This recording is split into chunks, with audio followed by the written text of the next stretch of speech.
I'm Luke Summerhays, and I love Litten.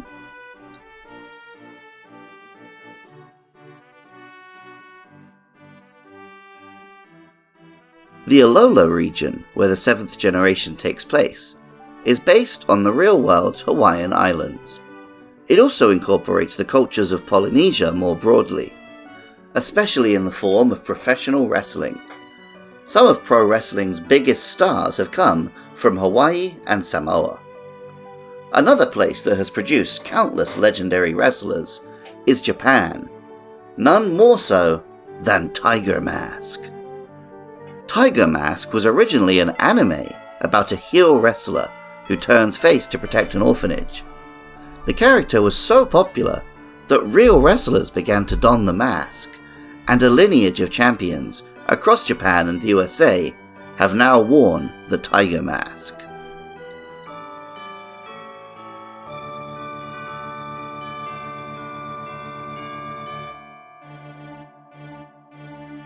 Litten is not yet a tiger, but merely a black, fire-type kitty cat Pokemon with some red stripes.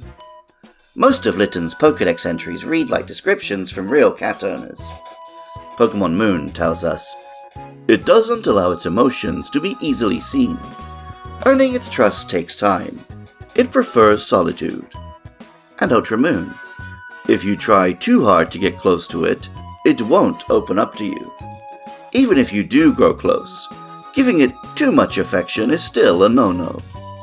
And Pokemon Shield says, "Trying to pet Litten before it trusts you will result in a nasty scratch from its sharp claws. Be careful." But this isn't just a cat, this is a fire starter, and the rest of its entries deal with that. Pokemon Sun tells us, "While grooming itself, it builds up fur inside its stomach. It sets the fur alight and spews fiery attacks, which change based on how it coughs." And Ultra Moon says, "Its coat regrows twice a year, but when the time comes, Litten sets its own body on fire and burns away the old fur." Cat fur can catch alight, often with the cat remaining oddly calm, but it's to be avoided in the real world. Normal kittens should not be lit, unlike Litten. The Japanese name is Nyabi, from the onomatopoeia for a cat sound, nyan, and the word tabi. It may also be deliberate that the B sound in Japanese is a similar character to he for fire, and that the word is close to the English baby. Whether a baby tabby or a lit kitten, it won't stay that way forever, and at level 17, Litten evolves into Torracat. Torracat is a full-sized house cat with a much more red colour scheme and some exaggerated fur beginning to allude to the oversized persona it will develop. Pokemon Ultra Moon tells us, "When its mane is standing on end, you can tell it's feeling good. When it isn't feeling well, its fur will lie down flat." Pokemon Sun says, "At its throat, it bears a bell of fire. The bell rings brightly whenever this Pokemon spits fire." And Pokemon Moon says, "It boasts powerful front legs. With a single punch, it can bend an iron bar right over." Despite this firepower and strength, Torracat is still a cat at heart.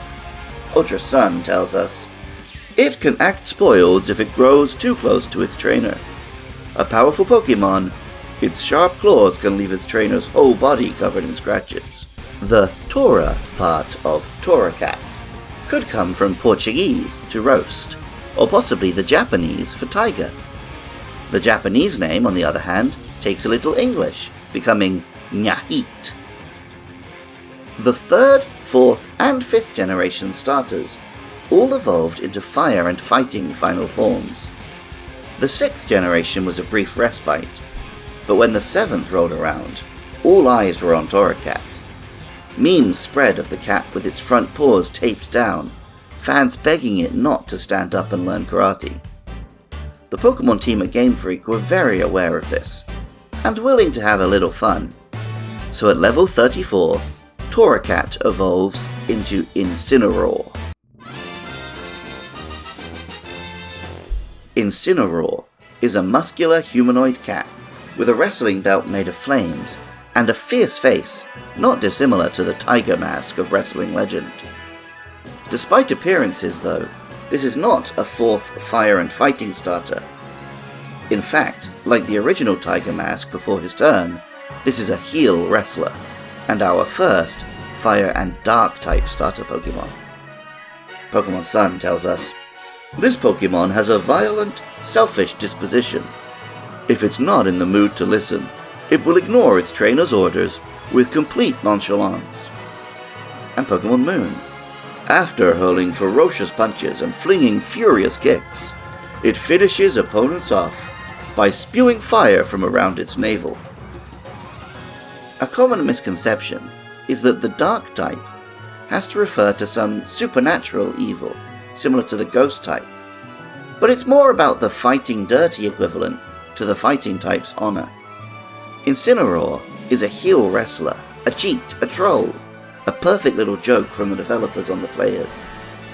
Pokemon Ultra Sun tells us, although it's rough-mannered and egotistical, it finds beating down unworthy opponents boring. It gets motivated for stronger opponents. Pokemon Sword tells us, it excels at violent, no-holds-barred battles. The temperature of the flames that issue from its navel exceeds 3,600 degrees Fahrenheit. Incineroar backs up the claims of the Pokédex. In the official video game competitive format, where 2-on-2 battles are standard, Incineroar is, without a doubt, the greatest Pokemon of all time. Its typing, stats, and moves got it part of the way there, with wrestling specials like signature move Darkest Lariat, and fire advantages like dishing out burns. But what really put Incineroar on the map was its perfect usage of the ability Intimidate, lowering the opposing team's attack when switched into battle. Since gaining this ability, Incineroar has been on the winning team in every year in which it was legal, barring one. Incineroar's competitive dominance was referenced in the games, when doubles champion Kieran had one on his team, and in the anime, where Ash himself took one all the way to his first ever championship.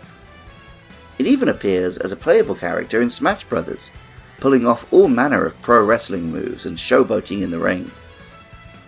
Both the English name and the Japanese, Gaogan, combine some form of fire, incinerate in English and kaien in Japanese, and roaring, roar, or the onomatopoeia gao in Japanese.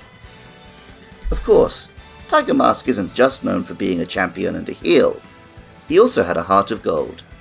Pokemon Shield tells us, Incineroar's rough and aggressive behavior is its most notable trait, but the way it helps out small Pokemon shows that it has a kind side as well. I'm a fan of a bit of wrestling, and like many British fans, I have a soft spot for a good heel. Incineroar might have been a trick on the players, but it was a treat for me. Music for Luke Loves Pokemon was composed by Jonathan Cromie. Artwork for the show is by Katie Groves. Funding is by supporters at patreon.com/podcastiopodcastius. I love hearing from listeners. Get in touch on YouTube, social media, or email, and let me know about your favourite monsters. Coming up next are Poplio and Pikipek, so let me know your thoughts about those or any other monsters. And even if you don't feel like doing any of that, thank you so much just for listening. I love Litten, and remember, I love you too.